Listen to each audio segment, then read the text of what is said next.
Hi hello नमस्कार. मिलनला खूप दिवस खोकला होता आणि त्या खोकल्याचं इन्फेक्शन झालं थोडं छातीमध्ये, त्यामुळे त्यांना सलाईन लावायची गरज पडली.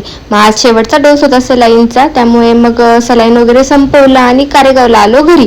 मग घरी आलं की आधी मला साफसफाई कधी करेल असं होतं. मग घरातलं सगळं आवरून घेतलं, झाडांना पाणी दिलं, ओटा वगैरे धुवून घेतला, आतमध्ये पण सगळं झाडून पुसून घेतलं, देवपूजा केली आणि सगळं काही फ्रेश केलं. नाही इथे आल्यावरती ही सगळ्या गोष्टी घर वगैरे की मलाही छान वाटतं जाताना. परत मग सगळं आवरून घेतलं आणि पुन्हा शिरूरला जायला निघालो. तृषाची इथे मस्ती चालू होती. पाऊस सध्या 2-3 दिवस झालाय ना, पाऊस येतोय. मग ती बोलत होती की मला विंडो ओपन करू दे, मला पावसामध्ये ते थेंब येतात ना खिडकीतनं, ते मला भिजायचे, त्याच्यासोबत मला खेळायचे. तिला नको बोलले, त्याच्यामुळे ती ते रुसून बसली होती. आणि जाताना या वातावरणात मला बन मस्का खाऊ वाटला. खूप सुंदर लागतो तो मस्का पाव आणि चहा.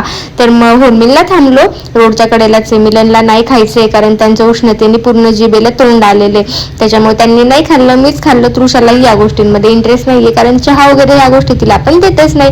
त्यानंतर घरी आलो, देवपूजा वगैरे करून घेतली, घरं आवरून घेतली, झाडून पुसून घेतलं.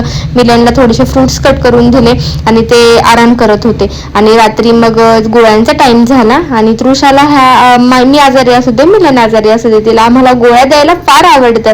मग एक मिलनला गोळ्या देत होती ती, त्यांनी गोळ्या खाल्ल्या आणि आता असा काहीसा दिवस होता. Bye bye.